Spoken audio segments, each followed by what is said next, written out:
Gabriel, can you pretend to be my date tonight? Well, no. Say it. 2. She had always been the responsible one, the dependable daughter who never caused trouble. But today, her carefully ordered life was unraveling. Her phone buzzed again. Another message from her mother reminding her about tonight's family dinner, where her ex-fiancé would be present with his new girlfriend. The same ex who had left her 6 months ago, claiming she was too boring, too predictable. Elizabeth's hands trembled as she typed a response, then deleted it. She couldn't face this alone. She couldn't walk into that restaurant and smile through the pity in everyone's eyes. That's when she saw him. A man in his mid-30s sat on a wooden bench, drinking coffee and watching the world pass by. He wore a tailored navy suit that spoke of success, but his posture was relaxed, almost contemplative. There was something approachable about him despite his polished appearance. Before she could talk herself out of it, Elizabeth walked over. "Excuse me," she said, her voice shaking slightly. "I know this is going to sound absolutely crazy, but I need to ask you something." The man looked up, his eyebrows raised in surprise. He had kind eyes, the sort that suggested he'd seen enough of life to not judge too quickly. "I'm listening," he said, setting down his coffee. Elizabeth took a deep breath.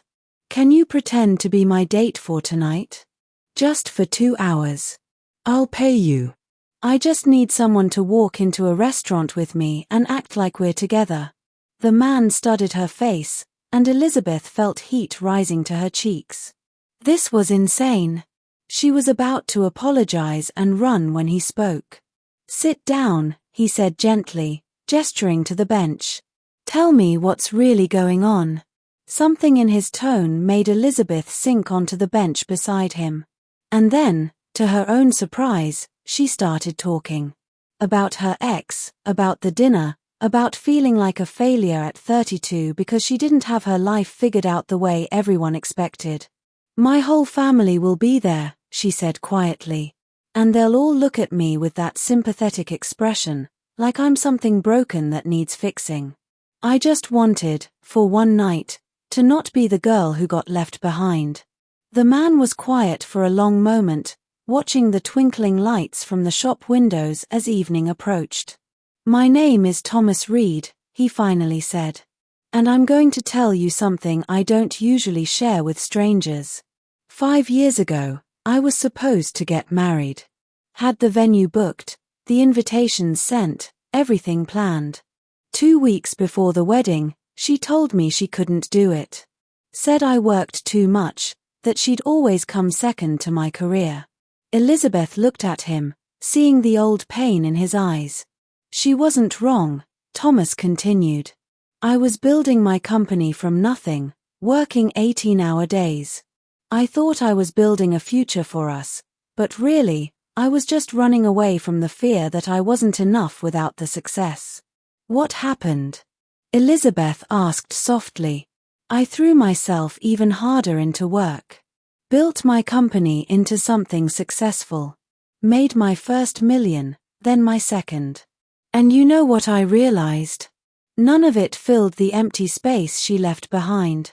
Not because I needed her specifically, but because I had been living my life trying to prove something to everyone else instead of figuring out what actually mattered to me." He turned to face Elizabeth fully. "So here's what I'm going to do. I'll be your date tonight. No payment necessary. But on one condition."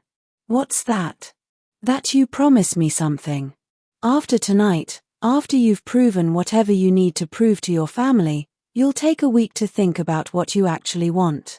Not what your parents want, not what your ex made you feel you should want, but what genuinely makes you happy." Elizabeth felt tears pricking her eyes. "Deal." Thomas smiled. "Good. Now, tell me about yourself. If we're going to convince people we're together, I should probably know more than the fact that you're brave enough to ask strangers on benches to be your fake date." They talked for an hour as the sun set over Maple Street. Elizabeth learned that Thomas ran a tech company, that he loved old jazz music, and that he volunteered at a youth center on weekends.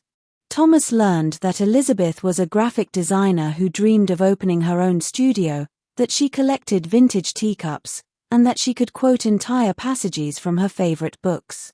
When they finally walked into the restaurant together, Elizabeth's mother did a double take. Her ex-fiancé, Derek, looked genuinely surprised. But Thomas played his part perfectly, holding doors, keeping a gentle hand on Elizabeth's back, asking her family questions with genuine interest. "So how did you two meet?" Elizabeth's sister asked, barely concealing her curiosity. Thomas smiled, looking at Elizabeth with such warmth that even she almost believed it was real. "I was having the worst day, sitting alone feeling sorry for myself. And then this beautiful woman walked up and reminded me that life's too short to spend it hiding from possibilities." Elizabeth's mother beamed. Derek shifted uncomfortably in his seat. But as the evening wore on, something unexpected happened. Elizabeth found herself genuinely enjoying Thomas's company.